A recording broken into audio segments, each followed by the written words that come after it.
જય સચ્ચિદાનંદ.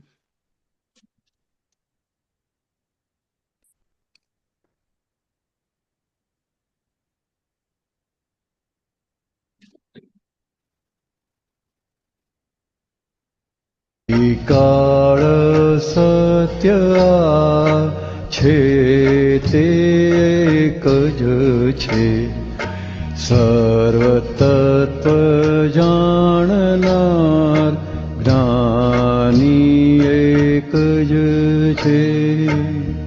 તપની મમતા તેજ કર્મ ફાંસી, મોસમ બદલતી બારમાસી હાંસી.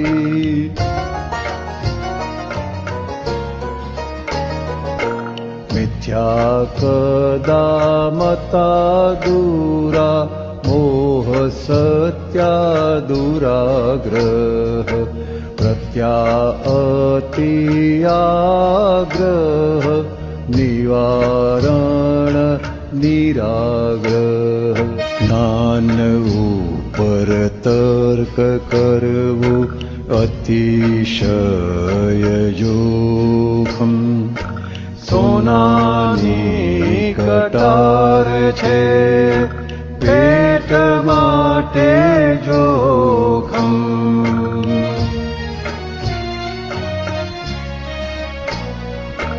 બુદ્ધિનો વિષય નથી અબુધ મોઘમ, કમાણી ગણાય નહીં ભેલાડે તે ધરકમ.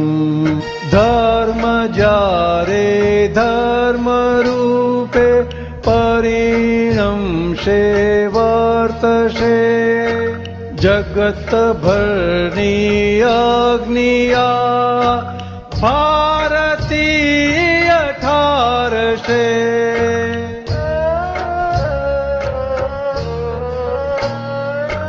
ભાવ ભક્ત ભજનિકના બેસુરા જપને તપ, સુચરણ પદયુપર કરુણા ટપક ટપ. જય સચ્ચિદાનંદ. આવું શુદ્ધ ચરણ મળે નહીં અને આપણો અહંકાર ઓગળે નહીં, અજ્ઞાન જાય નહીં. તેથી સમિત શિખરમાં તીર્થંકર પરમાત્માના ઓરિજિનલી ચરણો જ મુકાયેલા હતા. આ તો પાછળથી લોકોને પૂજા ને બધું કરવા જોઈએ, વિધિ વિધાનમાં માનનારા લોકો, એટલે પછી દેરાસર ને બીજું બધું બંધાયું. પણ એ ચરણની કિંમત છે બધી રીતે. એટલે પહેલા તો એ ચરણ જેના ઉપર આપણું માથું ઝૂક્યું કરતા પણ દાદાએ ઝુકાવ્યું, કારણ કે જાણતા હતા કે આ લોકોને કશું આવડતું નથી, ભોળા જીવડા છે, કળિયુગના જીવડા છે, પણ મહાપુણ્યશાળી છે. શા માટે? તે કે મને ભેગા થયા માટે. નહીં તો આ યોગ મળે નહીં ક્યારેય. આ યોગ ક્યારેય પ્રાપ્ત ના થાય. દાદાની જ્યાં ભાઈજી દરોગાની પોળ એટલે જુબીલી બાગ પાસે આવ્યું, તે બરોડામાં વર્ષોથી રહેતા હતા, પણ આજુબાજુ વાળા ભાગ્યે જ આવ્યા હતા. એટલે આજુબાજુ વાળા રહી ગયા અને ક્યાં ક્યાં અમેરિકા ને ભારતના કઈ ગામડાના લોકો આવીને દાદા પાસે આ પ્રાપ્ત કરી ગયા. એટલે આપણને એવા દાદા મળ્યા છે તીર્થંકર ભગવાનના કોટીના. આપણે એમની પાસે બેસીએ છીએ. આપણા જે સત્સંગ છે તે બધા એ તીર્થંકર ભગવાનની કોટીના છે, કારણ કે ભગવાન તીર્થંકર પરમાત્મા હોય કે જ્ઞાની પુરુષ હોય ત્યારે એને પરમહંસની સભા કહેવાય, અને નહીં તો મહાત્મા હોય ત્યારે તે હંસોની સભા કહેવાય. એટલે હંસ એટલે દ્રષ્ટિ પામેલા જીવો. એટલે ત્યાં ક્યારે કોઈ પ્રકારનો કકળાટ હોય નહીં, માથાકૂટ હોય નહીં, ઝઘડા હોય નહીં. પણ આપણું આ પણ વાળું છે ને કામ ભારે છે. કેમ કે રસ્તે ચાલતા ને મળેલું છે, એટલે બધા જ પ્રકારની ખામી લોકો જોઈ શકે, સાંભળી શકે, અનુભવી શકે, એવી બધી ખામીઓ છે. જોઈ શકે તો સમજાય, સાંભળી શકે તો એ સમજાય, અનુભવી શકાય. એટલે શું કે આપણને સામસામી એકતા લાગતી નથી. જોવાની વાત એ છે, દાદા ભગવાને કીધું કે એવી રીતે રહેતા હતા, માટે બધાને એમની પાસે જે આવે ને એમને દાદા પોતાના લાગતા હતા.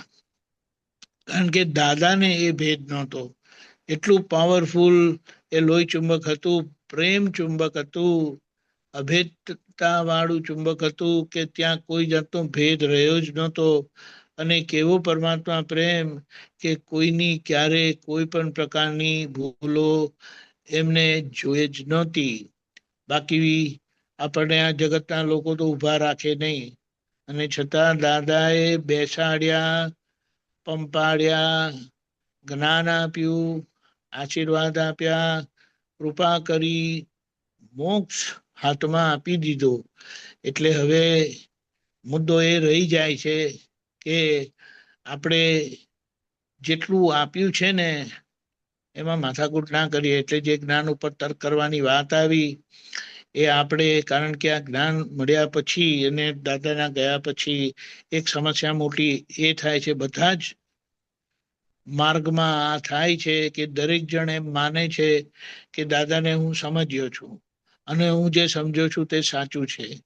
એટલે એ સમજણની અથડામણ થાય. હવે દાદાએ સમજણ એવી આપી છે કે અથડામણ જ ના થાય, કોઈ જાતની અથડામણ ના થાય. અને તેમ છતાં આપણે ત્યાં કેટલીક વખત એવી અથડામણ થઈ જાય, બહાર નહીં થાય તો અંદર થાય જ. એટલે એના પર જાગૃતિ રાખીને કવિરાજના શબ્દો છે તે બધા દાદાની કૃપાથી અને એમના આગળના જબરજસ્ત અનુસારથી નીકળેલા છે, જે આપણને સતત ચેતવે છે. દાદાના શબ્દો તો આપણને ચેતવે છે, પણ કવિરાજે પણ એવી રીતે સરસ રીતે મૂકી દીધું છે કે જેથી કરીને એને વાગોડિયા કરીએ, પદોની પંક્તિઓ જ વાગોડિયા કરે તો આપણને સહેજે એ ચેતવણી મળ્યા કરે. દિવાળીના દિવસોમાં આપણે બધા નક્કી કરીએ કે એ દિવાળી આપણી કાયમની દિવાળી રે, કાયમનું નવું વર્ષ રે, કાયમનો રવિવાર રે. આ વખતની એક અપૂર્વ ઘટના બને છે પાછી કે કાળી ચૌદસ અને રવિવારે કાળી ચૌદસ આવે છે. એટલે આજે રવિવાર જ છે ને, પણ હવે આ તિથિની એવી માથાકૂટ થાય છે ને, એટલે કાગળ પેલા શું કહેવાય કેલેન્ડરમાં તો આજે કાળી ચૌદસ લખી છે. પણ મુદ્દો સમજવાનો, આપણને એવા જ્ઞાની મળ્યા છે, આપણને પ્રેમ નો અભેદ પ્રેમનો તાર જોડી આપ્યો છે. આપણે એને જોડેલો રાખીએ. આપણી બુદ્ધિ રહેલી છે તે કોઈ તર્ક વિતર્કમાં પડે નહીં, અને એને બાજુ પર મૂકીને આપણે એકતાથી જીવી જઈએ. અને ખાસ કરીને પોતાની ફાઇલો જોડે આપણે એ પ્રેમ સંપાદન કરીએ. કારણ કે ઘરના લોકો સાથે જ આપણને વધુમાં વધુ અથડામણ થાય છે, અને ત્યાં આપણે નક્કી કરીએ કે દાદા સ્વરૂપ થઈને પ્રેમ સ્વરૂપ અભેદ પ્રેમની મૂર્તિ ત્યાં આપણી સિદ્ધ થશે. એટલે દાદાના ચરણ આપણને એવા મળ્યા છે, ભલે આપણી ભક્તિ સરખી નથી, પણ એ ચરણ એવું મળ્યું છે કે ત્યાં પરમ કૃપાથી આપણે જેટલા દિલથી આંસુ પડ્યા અને પ્રતિક્રમણ થયા ને એટલા દોષોથી આપણે મુક્ત થઈશું. દિવાળીના દિવસોમાં એ પ્રકાશ સ્વરૂપ પ્રાપ્ત થયેલા છે. આપણે પ્રકાશ સ્વરૂપ થઈએ કે જેથી કરીને કોઈ આપણા પર કોઈ જાતની આંગળી ચીંધે નહીં, અને આપણે એ દાદાના જગત કલ્યાણના યજ્ઞમાં મહાત્માઓ પરમ ઉત્કૃષ્ટ નિમિત્ત બનીએ. જય સચ્ચિદાનંદ. દિવાળીના દિવસો છે એટલે આગામી કોઈ હમણાં પ્રોગ્રામ રાખ્યો નથી.